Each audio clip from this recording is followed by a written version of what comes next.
Halo semuanya, let's go memang ketemu lagi bersama gue di channel Iknu Motor. Video kali ini kita akan bahas tentang beberapa pengalaman saya ke belakang. Ya, pengalaman saya memulai lohan. Jadi saya akan bikin video tentang tips untuk para pemula yang baru menyukai lohan, guys. Jangan sampai terjebak ya. Karena saya juga ini hasil pengalaman saya dan hasil pengamatan saya dari teman-teman saya yang suka ikan lohan ya. Yang pertama ada yang terus maju sampai sekarang yang suka lohan, terus ada juga yang berhenti juga ada, guys. Ada lagi yang pensiun ada, terus ada juga lagi yang istirahat. Nah, bagaimana sih caranya agar tidak terjebak ya, terutama untuk mengamankan finansial kalian, guys? Ya, jadi saya kasih tahu tipsnya nih, ini nih. Tipsnya ini nih, di sini nih, di lembaran ini. Saya sudah beberapa bikin poin yang tentunya akan bermanfaat buat kalian, apalagi buat kalian para pemula yang menggebu-gebu gitu, ingin punya ikan lohan bagus, terus pingin ikutan kontes, pingin breeder, pingin punya anakannya banyak, pingin seriannya punya serian sendiri dan bagus, pingin terjual banyak. Nah, semuanya itu kalian harus perhatikan poin-poin di sini, guys. Kita langsung aja, guys ya. Yang pertama itu buat para pemula itu pilih ikan yang disukai dan mudah untuk diprogres. Kalian misalnya suka ada yang ngomong kalau ikan SFD mah kurang bagus, misalnya gak suka. Nah, itu hanya tergantung selera aja, guys. Kalau menurut saya, kalau kalian mau memulai, gak apa-apa kalian mulai dari SFD atau dari yang, kalau SFD kan emang ya, kalau kalian cari ya SFD cari yang dari Thailand. Kalau mau yang bagus ya, SFD dari Thailand. Terus SRM, ada Chenchu yang nggak terlalu susah lah, misalnya lah.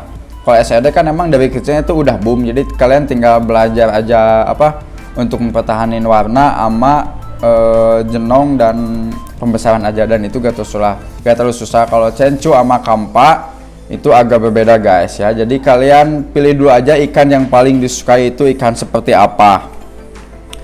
Terus sesuaikan dengan budget yang ada. Nah, ini yang paling penting banget, dengan budget yang ada, karena banyak banget orang-orang yang maksain buat beli ikan mahal. Misalnya tabungannya itu hanya ada 2 juta. Nah, tabungannya ada 2 juta, terus beli ikannya yang 1.800.000 dan sisa dompet 200. Nah, ini adalah kurang tepat kalau menurut saya, guys. Jadi kalian untuk para pemula beli ikan dulu yang emang sesuai dengan budget Anda. Misalnya kalau misalnya kalian punya 2 juta ya, kalian bisa cari berayak 200.000, 150.000, misalnya 100.000 dan 50.000-an pun ada, guys. Karena kalian tinggal masuk aja ke grup-grup Facebook atau ke Instagram, kalian bisa dicek-cek aja. Nah, kalian kalau mau tanya-tanya buat belinya di mana, kalian bisa di komentar di bawah ini aja. Nah, nanti saya akan kasih tahu ke seller-seller yang emang udah terpercaya, guys ya. Kenapa ini budget budget ikan ini sangat penting ya, guys. Jadi gini, guys, kalau kalian bagi pemula itu, kalian itu kerasa sama saya sih dulu. Jadi pas beli ikan yang mahal itu ya, yang ada di pikiran nih, yang terbesit dalam pikiran saya itu, wah ikannya bagus, pokoknya mantul. Nah, gak mikirin kalau ikannya itu misalnya sakit atau mati. Nah, karena kalau kalian menyimpan modal di ikan itu ya, kalau ikannya udah mati ya udah jadi pepes aja, jadi pepes ikan aja. Nah, itu sih bagi buat kalian yang baru pertama kali. Jadi kalian harus hati-hati dalam memilih harga lohan ataupun lohannya. Terus maksimalkan saja tank yang ada. Lagi kalau misalnya baru hanya keinginan kita langsung beli tank banyak gitu, misalnya punya 10 tank, raknya bertingkat. Nah, ini juga, guys, hati-hati, guys ya, karena ini yang namanya hobi ini ada naik dan ada turunnya, guys. Jadi gak selalu semangat aja, ada juga, guys, semangatnya juga. Nah, untuk kalian yang baru-baru yang bikin lohan aja, maksimal aja 3 tank lah. Kalau saran saya 3 tank aja, jangan lebih. 3 tank aja ya, bersama raknya aja. Paling ukurannya tuh bikin aja biar istilahnya dibabad aja, biar semua ukuran ikan masuk aja. Bikin ukurannya aja 45, 50. Udah gitu aja lah, segitu aja ya. Nah, maksimal 3 tank saja. Nah, karena perhatikan juga banyak yang gak mikirin tentang listrik ya, guys. Jadi kalau banyak tank itu listrik itu nambah loh. nambah. Apalagi kita nambah mesin, apalagi kalau lampunya kita dibikin satu-satu gitu kan, satu tank satu, satu tank satu, satu tank satu. Terus ke pakan juga kita nambah untuk budget pakannya juga. Apalagi kalau ikannya sakit, ke air juga nambah. Nah itu harus diperhatikan guys ya, jangan sampai lupa. Terus gunakan heater seperlunya. Ini poin keempat, gunakan heater seperlunya ya. Misalnya kalian ya kalau emang kelebihan uang sih gak masalah, tapi kan alangkah baiknya kita bisa mengelola uang dengan baik ya guys. Jadi gunakan heater seperlunya misalnya, karena heater itu apalagi kalau kalian yang baru beli itu biasanya baru beli itu belinya itu 75 watt sampai 100 watt, padahal yang 25 watt juga ada. Nah gunakan saja heater seperlunya. Misalnya ikannya lagi sakit, nah gunakan aja heater. Tapi kalau gak sakit cabut lagi, karena itu menguras banget. Kalian bisa hitung saja kalau kalian misalnya bingung untuk menghitung cara pengeluaran akuarium kalian di rumah.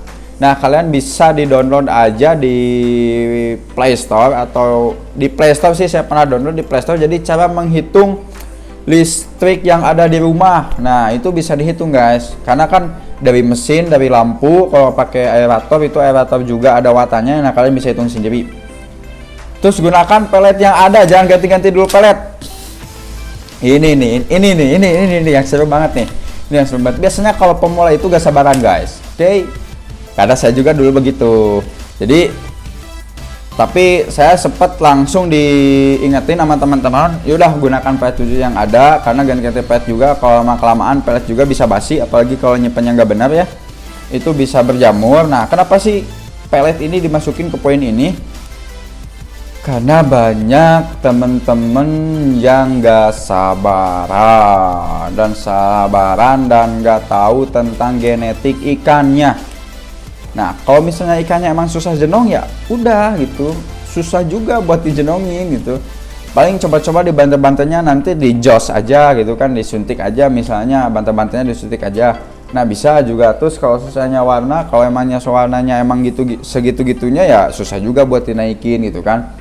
Misalnya nih kita punya pelet jenong, pelet warna, pelet mutiara, terus pelet body, pelet apa pokoknya komplit. Nah buat para pemula please stop dulu untuk masa ini guys.